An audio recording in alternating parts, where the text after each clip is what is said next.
O Greenspan estava fazendo dinheiro, mas não estava gerando inflação.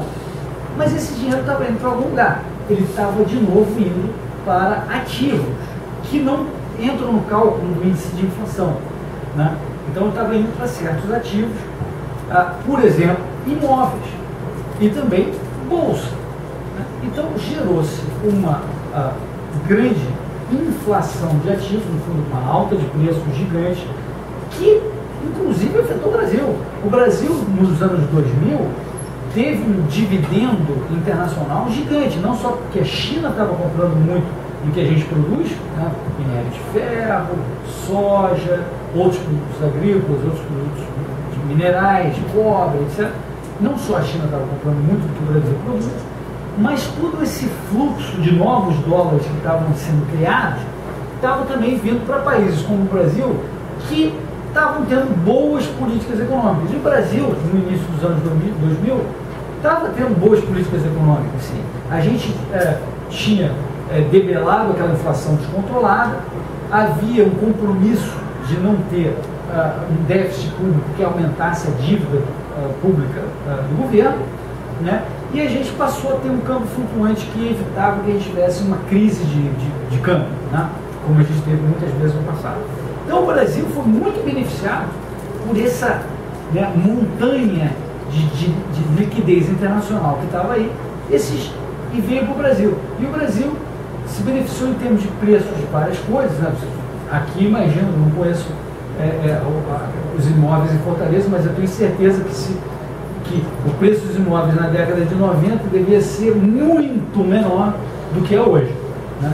E parte disso é porque veio uma quantidade de capital enorme para o Brasil, que não é capaz de ser explicada só pelo aumento de produção brasileira.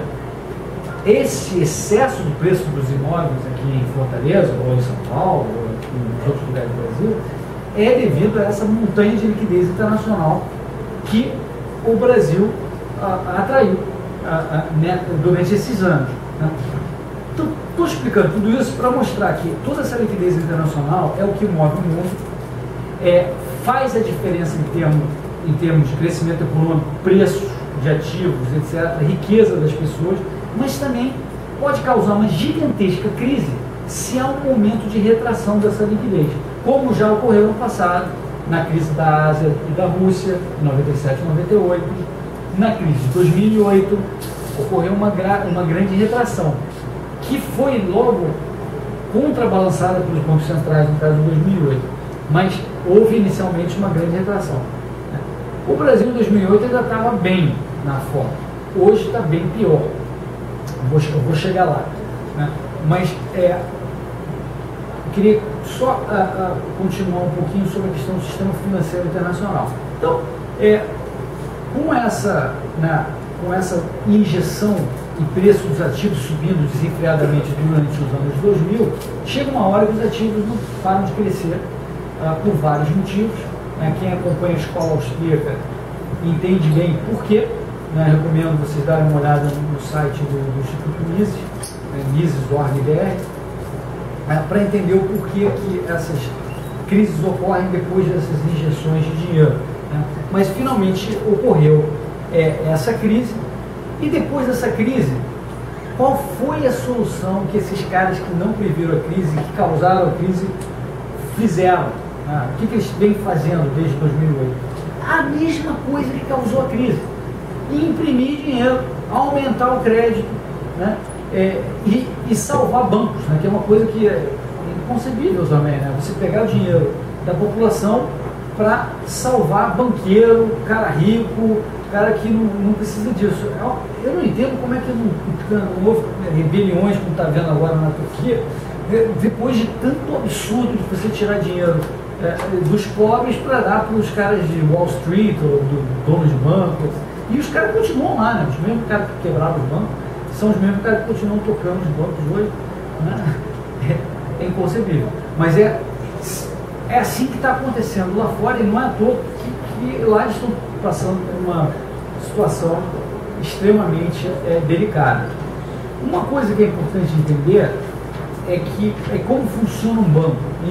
E Eu tenho certeza que quem estudou economia já ouviu falar no multiplicador monetário, né? Mas aprende lá uma fórmula de como funciona, né? De quando você deposita um real num banco, esse banco vai acabar emprestando e para outro banco, que vai virar depósito no outro banco, no final vão aparecer 15 reais, né?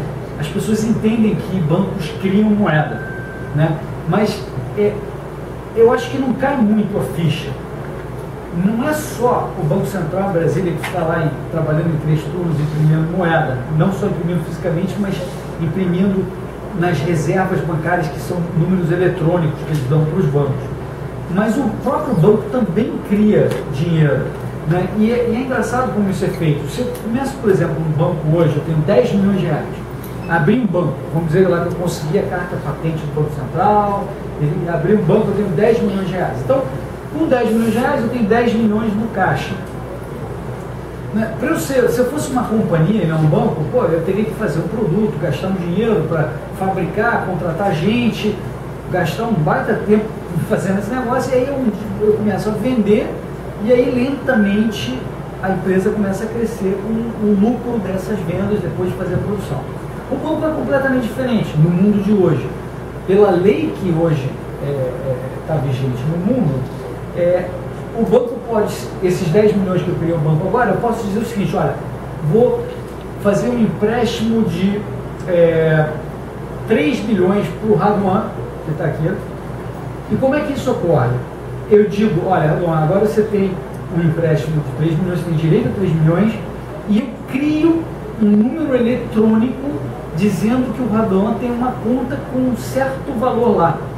Não precisa ter um cofre com os 3 milhões que ele vai tirar. Eu digo que tem um número eletrônico. E eu posso fazer isso, faço mais um empréstimo de 3, mais um empréstimo de 3, faço 5 empréstimos de 3 milhões. Você fala, peraí, você abriu o banco com 10 milhões. Como é que você fez 5 empréstimos de 3 milhões? Agora você está dizendo que tem gente que tem 15 milhões na conta e você tem 10 milhões no caixa.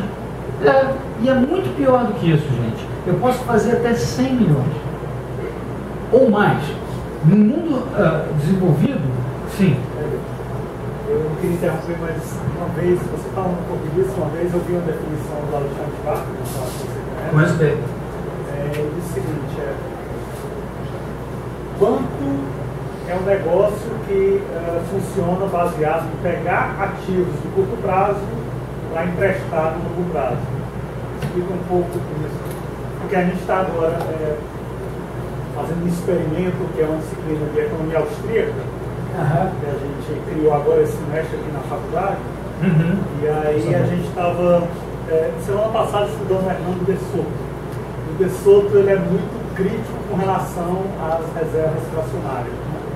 O Jesus Huerta de Soto, não o Hernando, né? O de Soto. É o Huerta de Soto, não. Porque tem o Hernando de Soto, que é um outro economista brilhante, mas ele não entra muito na... espanhol. E o Hernando de Soto, ele diz exatamente isso. Ele é muito crítico das reservas fracionárias e, por outro lado, muitas pessoas no mercado financeiro dizem, olha, mas banco é um negócio que pega depósito de curto prazo para emprestar no longo prazo. Esse é o negócio do banco. Essa que é a diferencia um banco bom do banco não tem jeito muito competente.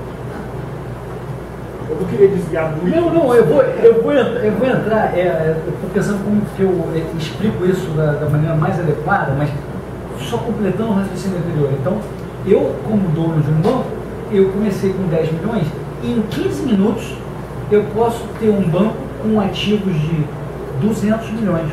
Se eu fiz esses empréstimos que eu falei aqui, eu sigo fazendo. E eu posso fazer.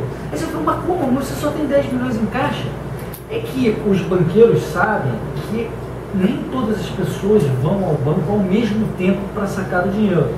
Então o que ela precisa calcular é qual é a chance de as pessoas ir lá pegar o dinheiro físico. Porque se ela passar um cheque, não tem muito problema. Se você imagina se tem um só banco na economia, se ela passar um cheque, um cara que tem um depósito passar um cheque, só muda o titular da conta, ele passou de um para o outro, mas não precisou sacar o dinheiro, não precisou ver que o dinheiro estava lá.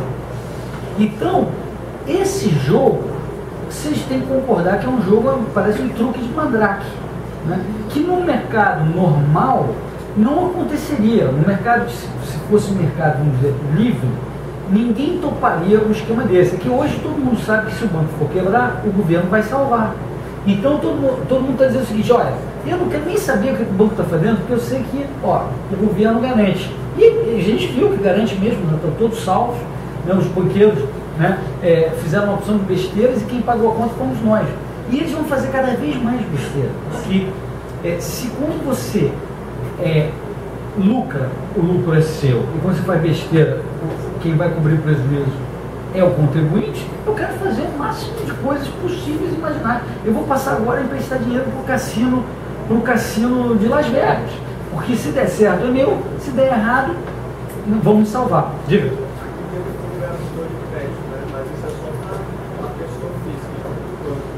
Eu não te ouvi, desculpa. Aqui no Brasil existe um fundo garantidor de crédito. Sim. Só que isso é para a pessoa física e não para o banco. Sim. Aqui existiria também uma medida de salvar os bancos. A gente já teve, o ProER, que eu não sei se você já ouviu falar, quando os bancos, 97, 98, que foi justamente para salvar os bancos. Então na hora H eles salvaram os bancos, né? E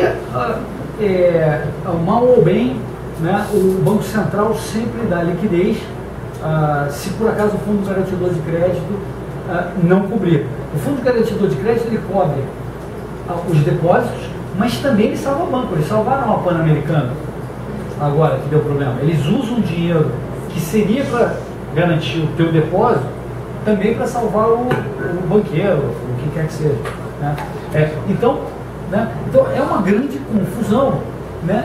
Na época dos meus pais, avós, eles ainda tinham na memória aquela coisa assim: aquele banco está bem, está mal, porque eles sabiam que o banco que estava mal podia quebrar e ele perderia o dinheiro. Mas hoje isso meio que não existe mais, nem em nenhum país. Eles não permitem mais que quebre. Então isso aí é uma grande confusão que só pode dar problema, né? Porque o normal no capitalismo, né? Por exemplo, eles também salvaram, os Estados Unidos salvaram a GM. Olha a maluquice. A GM ia quebrar e salvar. Quando uma empresa no capitalismo quebra, o que acontece não é que a empresa evapora, vira uma fumaça, desaparece. O que acontece é que aqueles donos da empresa são obrigados a sair, e quem assume são aqueles que emprestaram dinheiro para a empresa ou deixaram de receber algum dinheiro da empresa, sejam funcionários, fornecedores ou bancos. Então, esses caras que não receberam o que era devido a eles, assumem todos aqueles ativos e a empresa continua operando sob nova gestão. Assim funciona a tal da falência. E isso é uma forma muito inteligente e capitalista de você trocar os incompetentes que não deram certo pelos novos, mas os ativos continuam lá. A GM, se tivesse se permitido a quebrar em 2008, continuaria fazendo carros. Hoje, não sei se podia um nome, outro nome, né? Mas as fábricas estariam lá e estariam fazendo carro. Mudaria só a gestão, né? Agora os bancos quebram, fazem todas as besteiras, mas eles não quebram, eles ficam lá e a gestão continua lá fazendo besteira. Mas para entrar no meio do que o Calado estava falando, os bancos também têm essa outra característica, que é o tal do descasamento de ativos e passivos, né? O banco, historicamente, tinha uma grande função, né? Desde os templários, né, que foram a ordem dos templários, uma ordem armada muito antiga, na época das cruzadas, né? O banco o que fazia?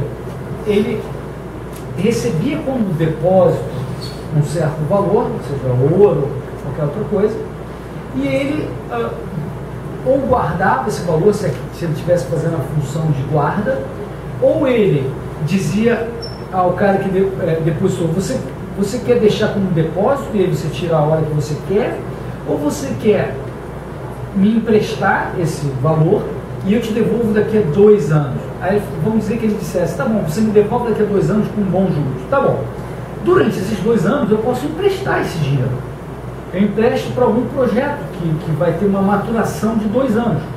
Então eu empresto por um prazo de 2 anos. Isso era a função tradicional do banco.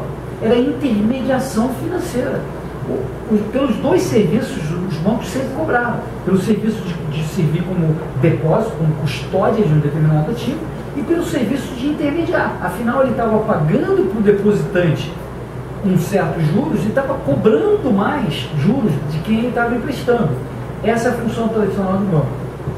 Ultimamente, nos últimos 100 anos, a função de descasamento de prazo, que é você, né, ter passivos, depósitos, que você pode sacar todos os dias como uma conta corrente, mas ter do outro lado do teu balanço ativos de 5, 10 anos, isso é uma maluquice, porque você acorda e dorme todo dia quebradinho, né? Porque a qualquer momento as pessoas podem vir sacar o dinheiro e você não tem dinheiro porque está emprestado para 5 anos, né? Isso é um convite para quebrar, né? Isso é algo que só existe porque perdura essa regra de que os bancos são sagrados, né? Os banqueiros são, né, os donos do mundo e que nós vamos nunca permitir que eles quebrem. Sim. Eu queria saber se você falado que se eles falirem, eles não iam assumir outra gestão e eles continuariam funcionando normalmente os bancos. Então, eu queria saber o que faria de malefício para as pessoas que estavam investindo no banco e tudo, se eles não iam perder nada, não iam ter funcionários demitidos, porque assim, não há nenhuma outra razão para o governo salvar os bancos, a não ser ajudar os banqueiros, entendeu? Não, claro que há a razão relacionada às pessoas que estão ali trabalhando, que investiram. E sempre vão dizer que eles estão ajudando os pobrezinhos, sempre vão dizer isso. Mas uma coisa é o que eles falam, outra coisa é o que eles estão de fato fazendo. Se o banco está quebrado, vamos dizer, o termo técnico é insolvente, significa que os ativos deles, os bens que eles têm, estão valendo menos que os passivos, né? Então é óbvio que aqueles que têm a receber vão perder alguma coisa, mas o montante que eles vão perder tipicamente é algo de 5, 10%, não mais do que isso, porque o capital de um banco hoje, no mundo lá fora, é em torno de 5% dos ativos. Se um banco está quebrado, significa que ele está com capital de 0, ou talvez menos de 5, e aí você precisa repor o capital para ele continuar operando solvente. E aí você está falando de 5 ou 10%. Isso significa, se traduz no fato de que todos aqueles que emprestaram dinheiro ao banco vão perder 5 ou 10%. Faz parte. Afinal, eles também emprestaram para um banco que estava fazendo besteira. Eles também têm que pagar o pato. Quem pagou o maior pato foram os donos, que perderam 100% das ações. Mas os credores, os que tinham a receber, também perdem algum. Mas agora eles passaram a ser donos do banco em conjunto. Colocaram uma nova administração, né, que pode seguir bem muita gente. Faz parte. Assim é o capitalismo. Se o banco está fazendo besteira, é porque deveria ter departamentos inchados, gente fazendo coisa que não era produtiva. E na nova administração, você vai ter gente, talvez menos gente. Talvez seja o caso que iriam demitir. Mas o que é muito pior do que esse cenário é o banco já está quebrado e você tirar o dinheiro da população como um todo e dar na mão desse cara que quebrou o banco. Não faz sentido para mim. Para continuar operando um banco de incompetentes que vão continuar perdendo dinheiro e você vai continuar salvando ele até quando? Esse é o ponto. Uma vez que estava insolvente, o problema é deixar chegar no ponto da insolvência. Mas uma vez que já está insolvente, alguém vai perder. Não tem dúvida. Então, a questão do descasamento de ativos e passivos é realmente desastrosa. Nos anos 80, quando os Estados Unidos resolveram fazer um ajuste e parar de imprimir dinheiro, as primeiras instituições que faliram eram instituições que lá eles tinham muitas cadernetas de poupança, instituições de cadernetas de poupança, que justamente faziam isso que a caderneta de poupança hoje faz. Toma dinheiro da gente na base mensal, você pode sacar a cada mês, certo? E emprestam para iniciativas imobiliárias de 20 anos de prazo, de pagamento. Então, obviamente, no momento em que começam os juros a subir, o valor desses empréstimos de longo prazo cai tremendamente, mas você continua tendo que dar a cada mês os saques dos depositantes em cadernetas de poupança. Então, na década de 80, todas as instituições de cadernetas de poupança americanas, os savings and loans, faliram por causa do descasamento. E agora, obviamente, esse descasamento que os bancos hoje têm também foi fundamental para a falência deles. Então, tem a questão de você criar a moeda do nada, que já é uma coisa muito estranha, e tem a questão do descasamento de ativos e passivos, que é ainda mais estranho, né? de como alguém consegue sobreviver tendo que pagar todos os dias alguém que saca, enquanto você não tem dinheiro, porque o seu dinheiro está emprestado para 5, 10, 15, 20 anos. Né? Isso só consegue ficar de pé porque existem alguns mecanismos, que é basicamente o governo prometendo salvar, que faz com que isso perdure, porque se não fosse assim, não perduraria nem um ano no mercado um esquema desse. Tá? Então, 2008 ocorreu, salvaram-se os bancos, continuam fazendo as mesmas políticas e não está dando certo. Esse é o ponto. Eles não entendem por que não está dando certo. Os economistas que fizeram isso, os economistas que escrevem, né, lá fora no Wall Street Journal, ou na revista Economist, ou aqui no Valor Econômico, esses caras não estão entendendo por que não está dando certo. Né? Quem estuda a escola austríaca vai entender por que não está dando certo. Né? Mas o fato é que eles continuam nesse jogo de imprimir cada vez mais dinheiro. Esse jogo não pode perdurar. E agora, alguns membros do Banco Central americano já se deram conta de que isso não pode perdurar e estão começando a testar a hipótese de diminuir esse apoio que eles estão dando de 85 bilhões de dólares por mês para os bancos americanos. Estão contemplando a hipótese de daqui a alguns trimestres diminuírem essa ajuda mensal aos bancos. Só que só essa mera contemplação, em alguns discursos disfarçadamente do Banco Central americano, isso já está causando um grande problema nos mercados internacionais, que pode afetar a tal da liquidez internacional, que se afetar de uma forma mais substancial, a gente aqui no Brasil vai sofrer tremendamente. Como diz o provérbio, se o americano espirra, a gente pega aqui pneumonia. Isso não valeu em 2008, mas a minha argumentação é que se voltar a acontecer isso, agora a gente vai pegar pneumonia. Porque agora as nossas políticas econômicas aqui não estão mais sólidas como estavam antes, no início da década de 2000. Não existe tanto apetite para manter dinheiro no Brasil como existia antes. Então, o meu temor e minha leitura é de que está começando a haver de novo um cheiro de que o risco que tinha desaparecido dos mercados, que é algo também concebível, que o risco voltará aos mercados. E se isso ocorrer, o Brasil vai sofrer muito. Né? O que está acontecendo hoje, desde 2008, é o que eu chamo de heroína financeira. Né? O que é essa heroína financeira? Nas guerras, antigamente, os soldados que estavam feridos, com muita dor, eles tomavam morfina ou heroína. E durante o efeito do entorpecente, parecia que estava tudo bem. O soldado não gritava, ele estava bem consciente e tranquilo. O problema e a realidade só voltava à tona quando você parava a dose de morfina e heroína. E aí voltava a dor como um todo. E voltava de uma forma muito pior. Né? Hoje, a gente está vivendo a heroína financeira porque o preço mais importante do mundo é o preço do dólar. O preço do dólar, que eu quero dizer, é a taxa de juros em dólar. A taxa de juros em dólar, pela primeira vez na história, está há 5 anos a zero. Zero. Os caras que têm bom crédito podem captar dinheiro a 0% em dólar. Isso significa que se eu tivesse esse risco de crédito, eu tomaria esse dinheiro para fazer qualquer besteira, de novo para comprar bilhetes de loteria. Faz todo sentido, você está tomando dinheiro de graça, né? E a gente então está vivendo essa heroína financeira, porque hoje qualquer coisa vale a pena.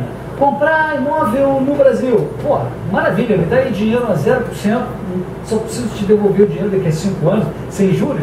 Pô, eu vou comprar o que tiver aí, me dá-me doce, como dizem os argentinos, né? Me dá 2 aí, porque me dá o que você tiver, eu estou comprando.